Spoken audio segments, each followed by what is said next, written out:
بینەر و بیسەری پرۆگرامی ئێوارە 24 سڵاو لا ئێوارەی ئەم جارەشدا کۆمەڵێک بەرگە و بابەتی جیاوازمان بۆ ئامادەکردوون پێکەوە بینەری دەبین بۆ ئەم ئێوارەیەش پیاوەیەک ساڵانەکە بژێوی ژیانی خۆی لەسەر دروستکردنی گۆچان دابین دەکات. پەیوەندی نێوان بە ڕۆژبوون و سیستمی بەرگری لەش لە مانگی ڕەمەزاندا. هونەرمەندی کورد حکمەت هیندی باس لە لایەنە گرنگەکانی ژیانی کۆمەڵایەتی خۆی بۆ ئێوارە 24 دەکات. چۆنیەتی دروستکردن، بڕین و ئامادەکردنی دۆشەکی سفەنج لە فیچەرێکدا دەبینن. کلیلسازی لە نێوان پیشە و گزارشدا. لە خانێکی بە ساڵاچوان لە ئوردن خەڵکی لەگەڵ بە ساڵاچوانی ئەو خانەیە بەربانگ دەکەنەوە.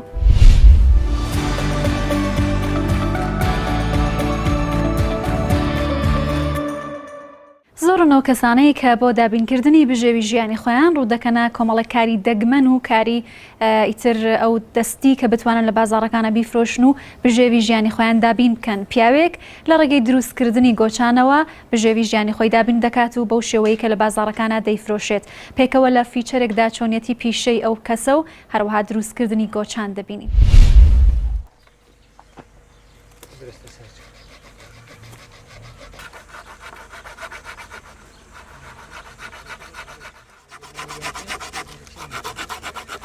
از عبدالله ما کوره سامدم ما خالکی گنده هر نیم منطقه زیباره. اما شولا که قدیمه یا منطقه بابو با پیرت ما همه خوب با شولا و پیره میرن ما ردیس بین ما خوب اف شولا باب ما رحمت خدا سر بید اف شولا کرد ایش برداشته و بیم هدی منیش خوب فکر کرد ایش لطف ریکا و چم هدی و شولا روید بام.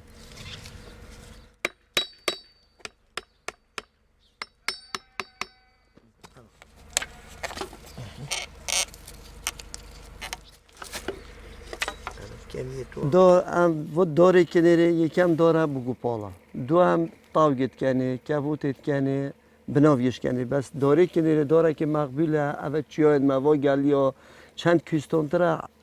کناره و باشتره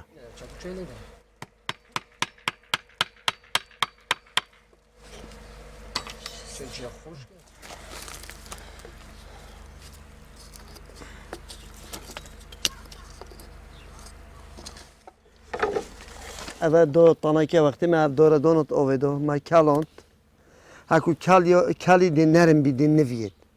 دی نوید تو جا پشت اینگی دی اینین وکی و داره مسئله دی اینین اخینا قلب ها و قلبه دی اخینا قلبش اوه ها دی و داره دابر اوه تا نه خسته ها دی اوه دابر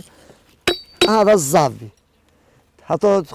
4 روزن 5 هاوی ندیده ها شک بی تو بی نداره یه درسته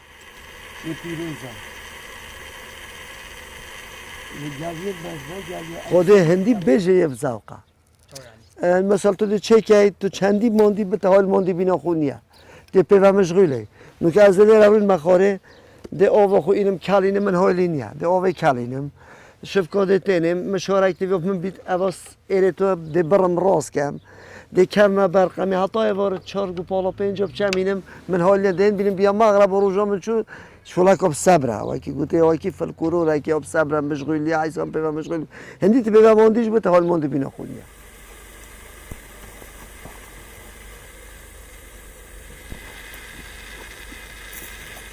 خودی سوکو هی بس اف داره کناره پیچک لوا گرانتر و لبین خلک بر وضعی و ماده نخو اف اگر اف گوپالا ها بیتنیه دی گوب 10,000 و 700,000 خلک چطور میلو سر بیای چونکه اول استفاده تره اول مقبول تره و داره که قدیم موی کردواریه ویوکی چطور که فلکلور گوجارانا بین برنادار شیشه نسبت گوپال داره که نره برنادار شیشه خود گوپال اکثری پیرامیر وزن عصرشان در گنجت کشخاتش دست خود گرن که خب کشخات نکو بیشن دنا برخود دست خودت و کی و زرافه کی بو صبر و کشخای و او نخو ردیس پی اوت اختیار دال عمر بخود دنا برخو و کی بیشن په پریوتشن هارو کاریوات کل شوه لریکور بار نخوش لافرازیا گوپال تقریبا لنگه که بو مرو دال عمر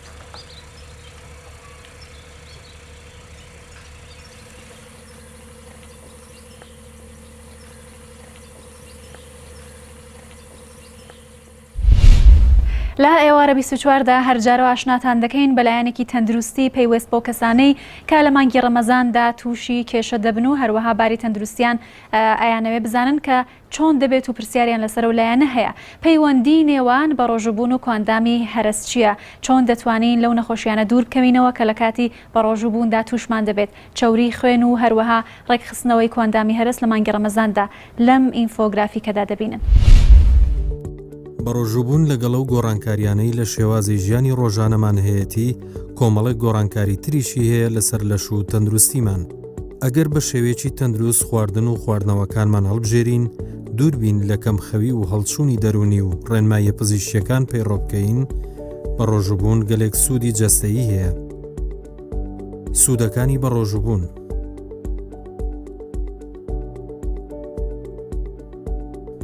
بەهێزکردنی سیستەمی بەرگری لەش. بەڕۆژوبوون دەبێتە هۆی کەمبوونەوەی گەردی لە زیانبەخشەکان لە لەش، ڕێخستنی کردداری هەوکردن و کەمکردنەوەی خانە شێرپەنجەیەکان. کارکردنی ئینسۆلین باشتر دەکات. بەڕۆژوبوون کاریگەری ئینسۆلین زیاد دەکات، وا دەکات شەکر بە زوویی لە خوێن بۆ ماسوولکە و جگەر بگوازرێتەوە. بەڵام بۆ نەخۆشانی شەکرا پاش ڕاوێژی پزیشک پێویستیان بە ڕێخستنی ژەم و دەرمانەکانە. دوورکەوتنەوە لە ئالوودەبوون. بەڕۆژوبوون و دوورکەوتنەوە لە جگەرە کێشان و مادە بێهۆشکەرەکان بۆ ماوەی 30 ڕۆژ یارمەتیدەرە بۆ دوورکەوتنەوە بە یەکجارەکی لەو ماددانە. دابەزاندنی چێژ. بەڕۆژوبوون هۆکارە بۆ ڕاهێنانی لەش بۆ کەمبوونەوەی ئارەزووی خواردن و دابەزاندنی چێژ. پاکبوونەوەی کۆندامی هەرس. دوورکەوتنەوە لە خواردن ڕۆژانە بۆ ماوەیەکی زۆر وا دەکات گەدە و جگەر و ڕیخۆڵەکانمان پاک بێتەوە لە خۆراکی زیادە و پاشماوە خۆراکیەکان.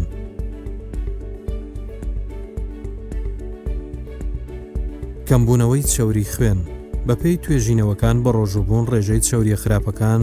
لە خوێن کەم دەکاتەوە و ڕێژەی چەوری باش لە لەش زیاد دەکات، بۆیە دڵ و دەمارەکان لە نەخۆشی دەپارێزێت.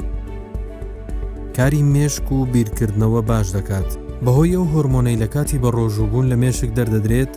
وا دەکات مێشک چالاک بێت و هەروەها بەرگەگرتن و دوورکەوتنەوە لە خۆراک بۆ ماوەیەکی زۆر جۆرێک لە باوەڕ بەخۆبوون دروست دەکات لە لای کەسی ڕۆژوگر. ئەگەرچی لە بنەڕەتدا هونەرمەند حکمەت هندی هونەرمەندێکی شێوەکار و پەیکەرتاشە، بەڵام زیاتر وەک هونەرمەندێکی کۆمێدی ناوبانگی دەرکردووە. ئەو بێوارە 24 لەم بڕگەیەدا باس لە لایەنە گرنگەکانی ژیانی هونەری و کۆمەڵایەتی خۆی دەکات.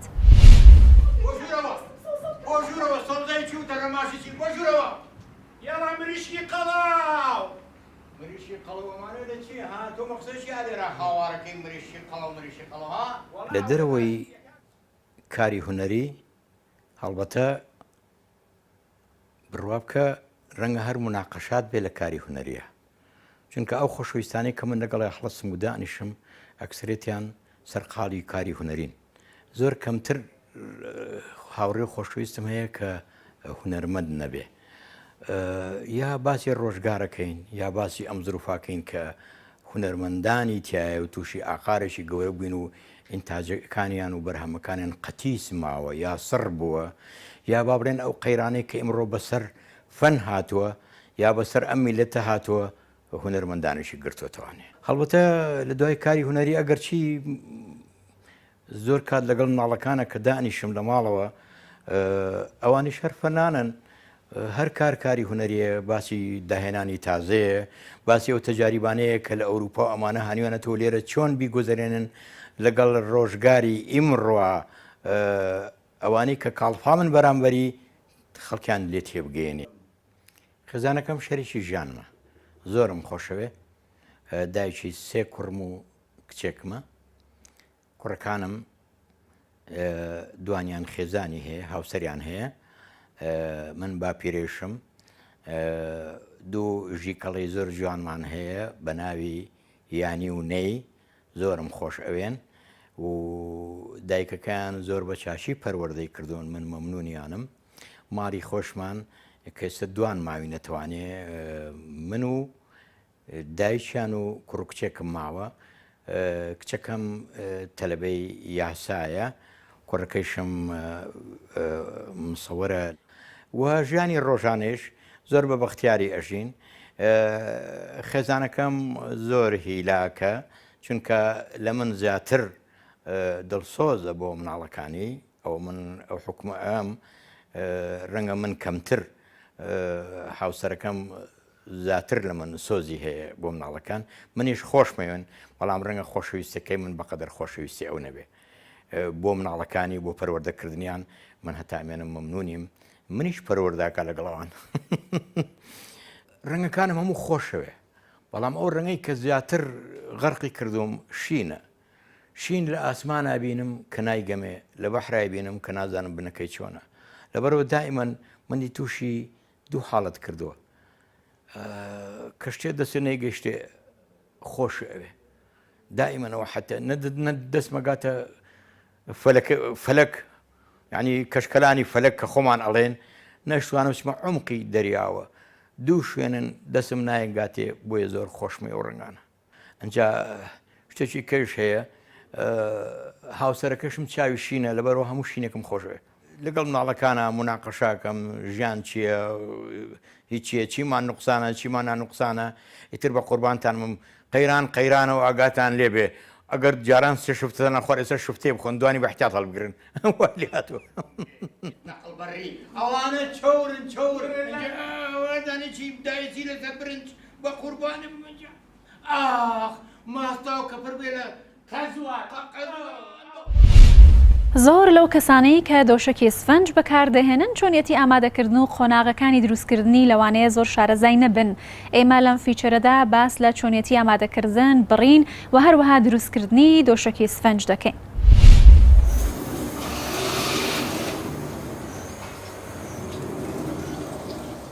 سفەنجە بلۆکانە دێنین لێرە وردە ئەیبڕینەوە ئەیفرۆشین لێرە مەسەلەن مەشنەیەمان هەیە ئەم مەشنەیە دەستێ ئەم مەشنەیە بە پانی ئەیبڕێت تەبەقەکە بڕێ بلۆکە ئەیبڕێ وردە دێتە خوارەوە جا لێرەوە کە بڕیەوە لێرەوە دوو نەفەری دەرەکەین دۆشەکی دوو نەفەری بەرز بێ نزم بێ ئەنواع شتی لێ دەرەکەین دووەم مەرحەلە ئیسفەنجەکە دێنی لێرە فەرازیان ببڕە دێنی ێڕە کە لێرە هێنامان وردە کەرتیەکەین ئەەکەینە دۆشەک بچووک ئەمەش هەرێکی قیاسێکی مەسەلەن قیاسی بچووکە قیاسی گەورەشمان هەیە ئەنواع بە ژێرەی ئەو قیاسانە بۆیە دوور ئەبڕین جا لێرە کە بڕیمان ئەوە ئەیبڕین وردە ئەوە زیادەکە ئەمێنێتەوە ئەم زیادانش لێوێ مەشنەیەکمان هەیە هەمووی کەرتیەکەین وردە کەرتەکرێ کەنە سەرین لێرە قیاساتی نووسراوە مەسەن هەر لە سەتەوە تا دێتە خوارە وردە ئەمە قیاساتە ئەمجا ئەیبڕێت چی قیاست بێ پانی درێژی بە گوێرەی مەشنەکەشەوە ئەڕواتە پێشەوە جیازێکە و ئەم شتانەی لێ دەرەکەین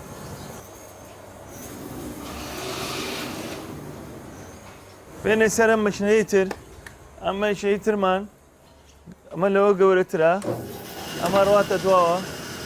لێرە کە ڕۆی ئەمەش عادەتێکی ڕقەمێکی تەنازولیە دێتە خوارەوە ئێستا مەسەلەن چی ئەبڕین لە دەڕاوەستین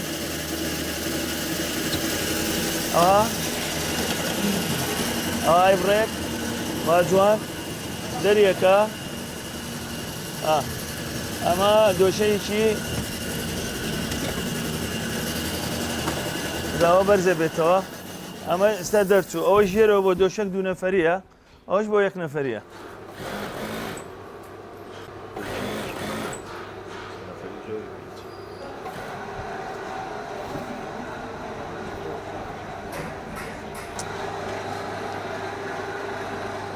لە خوارەوە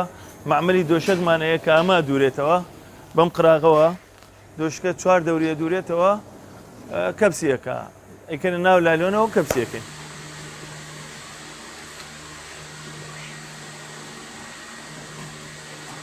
ئەمە معمەلێکە مەشنەیەکە دۆشەکەکە کەپسەکە ئەی دوورێتەوە وا جوان جاران ئەچوین لە دەرەوەمان هێنا ئێستا و جیازەمان هێنا لە دەرەوە لە تورکیا هێناومانە لەسەری خۆمانەی دوورین خۆی هەمان هەموو شتێکی بۆ دروستەکەین و ئەی دوورینەوە لێرەوە کە دووریمانە تەواومان کرد هەردوو لای دوورێ و کەپسێکە قراکەی دوورێ کە قراکەی دوورێ بین ئەو دیو لەوێ کەپسی لالۆنیەکەین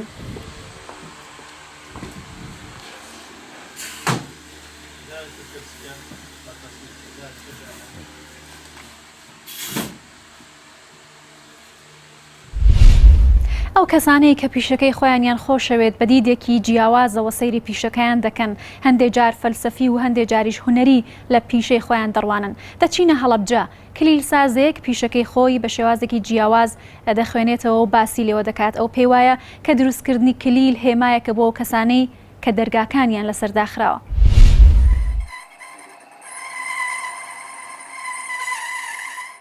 عثمان علی سعید وڵا ئەمە لە ئێران دەستم پێ کردووە پێش 1970 ڕاپەڕینەکە هەڵەبجەوەی کە مزاهرەمان پێوت کە کرای ئەمە چوونە ئێران کە چوونە ئێران مدەتێک لە سەریاز ویندوایەوە هاتینە جوانڕۆ وایە کە کیمیاوەکە بوو 1970 ئیتر کاگوریا هاو بۆ جوانڕۆ لێ من پێشتر دوکانی تەجیلاتمە بوو تەجیلاتەکەم گۆڕاوتمە بە عمل نایەوەمانە حەزم لە سنعەتی کرد کە خزمەتی پێ بکەم لە هەڵەبجا ترەوە بوو کلیلسازی ماڵبژارد و دەستم کرد بە ئیشی کلیلسازی لەگەڵ کاگوریا ئیدە هەر هاتینە لە ئێران لە نەوەیەک و هەرچەند دەرگاوچت لە هەڵەبجا کەم بوو بۆ هۆی بردومان و خەڵکی هەڵەبجە کەم دەست و لێ خۆما و بدامان بۆمانە دەرگاوچت کەم و بەڵام هەر بەشی ئەمەخوا ئارڕسقیە ناردووە ئەبوو ئیشەکە جاران کێلۆنێک بڵێن بە 250 دیناری سویسری بوو سای کێلۆن هەرزانترە شتی سینی هەیە جۆزەیەک هەیە بە 3 کلیلۆ بە 2009 ئێمە کلیلێ دروستەکەین بە 1500 دینار کابرا جۆزەکە بکڕێ مەسڵاحەتێتی سینیەکە کڕێت ئینە بەڵام جۆزەیش هەیە بە $18 و $20 هەر یەک جۆزە بڵێن شوێنی کلیلەکە وەکو ئەمە خۆ هەیە بە $18 و $20 یەکدان لەو دوکانە کلیل دروستەکەین تەسلیحاتی بڵێن بۆ ماڵان ئەگەرێکی کێلۆنی بوێ بۆی دانین اینجا سویچی سیارە دروستەکەین ون بوو یان ون نەبوو هەرتیان ئەەکەین کێلۆنی ئەم تورکی و مورکیانەیش ئەچین لە ماڵانە زۆرجار ئەی بەسیم بۆیان دەستکەکانی تر ئەوەی کە پەیوەندی بە کێلۆن و ئیشی سویچی سیارەوە بێ هەموویەکەین ئێمە خۆی وەختی خۆی هەر برازایەکم پێش ئەوەی کە خوا بێنێتە دنیاوەمانە وتم ئەگەر کوڕ بێ ناوێنێم ئیمداد یارمەتی دەر دوکانەکەی شمەرندا و ناوە ئیمداد یعنی یارمەتی دەری کلیل کەمە یعنی وەکو یارمەتی ئینسانێکە دەین کە کلیلێکی بۆ دروستەکەی نەچیت تۆ دەمی ئەو ئینسانەوە دەرگاکەی داخراوە سای سوچی سیارەکەی داخراوە جاری وایە سوتۆی کردووە مناڵێ لە ناو سیارەکە بووە بۆ خۆی نووسووە باوکی هاتووە توێتی نامەوێت ئازیەتی سیارەکە بەم یام شوشەیە بشکێن مناڵەکە لە هەستی پێ بکەوەمانە ئیتر هاتووە ئێمەش چوین فریا کەوتوین دەرگاکەمان بۆ کردووەوە و بووینە فریادە ڕست بووی لە پاوە جارێکیان سواری سیارەیەک بووم بۆ جوانڕۆ پاس بوو ئەوان تووبوس و شتێکی ئاوان پێوە لە ئێرانە کە سوار بووین لەوێ پیاوەتیان لە پازدارێکم پرسیوتمە کلیلە چیە لە ملتا تیمیانبی بەهشتە ئیمجا ڕەفیقەکانم شەهید بوون من شەهید نەشودەم هەنی پێی ناخۆش بوو ئیتر ئیمانیان وا بوو ئەوان بە وەکو خۆیان ئیمانیان بەوە هەبوو کە ئەم کلیلە ئەیان با بۆ بەهشت چوین بۆ سەیران لەگەڵ مناڵەکانە ئەمانەی تر جا من زۆر یعنی لەوەتی عمرمە باوەڕ ناکەم دوو شتم گم کرد بێت ئەو سویچە ئیتر مناڵەکان ئەوەنە دەوایان لێکردم لە سەیرانەوەوانە با دڵیان نشکێنم و بیانەمێ ئەوەنە یان بەدەستیان و ئاخرێکە لە بینی ئیناگەم بوو هەتا دەرنەفیزێکیشم پێ نەبوو ئەوە سیقەم بەخۆم بوو کە شتەکە گم ناکەم ومان لێ گەم بوو ئەم محەممەدی کوڕمان تەلەفۆنم بۆ کرد ئەو ناتبوو لەگەڵمانەوەە ماتۆ ڕێگات و دەرنەفیز و چەکشوچی بۆێنان تۆپەکەمان کرد و بەیانی هاتم لە دوکان سویچەکەم بۆ دروست کرد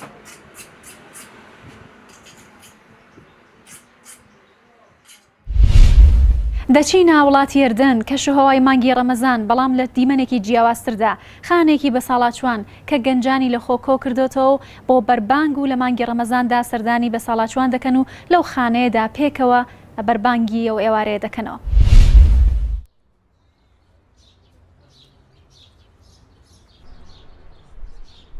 کۆمەڵێک گەنجی ئوردونی دەیانەوێت بە هەڵوێستێکی جیاواز و مرۆڤ دۆستانەوە بەربانگ بکەنەوە. ئەم گەنجانە گروپی ئاوت ئاناباوتن خواردنی بەربانگیان بۆ خانەی بە ساڵاچوان هێناوە.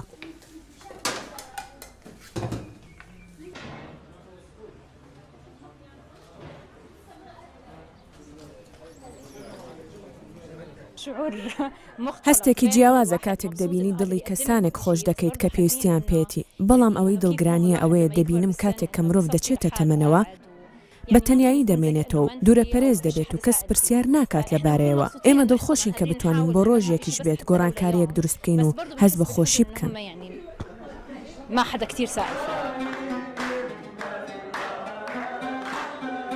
لە دوای کاتی نان خواردن ئاهەنگێکی بچکۆلە لە خانەی بە ساڵاتچواندا ڕێکخرا کە تیایدا گەنج و بەتەمەن پێکەوە گۆرانیان دەگوت.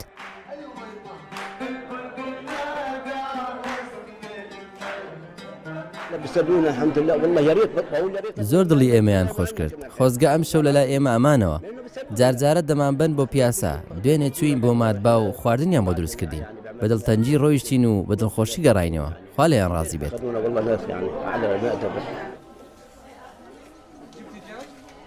خانەی بە ساڵاتچوانی ئوردون لە ساڵی 1970ەوە دامەزراوە لە ئێستادا نزیکەی 120 بۆ 130 بەتەمەن تایدا دەژی.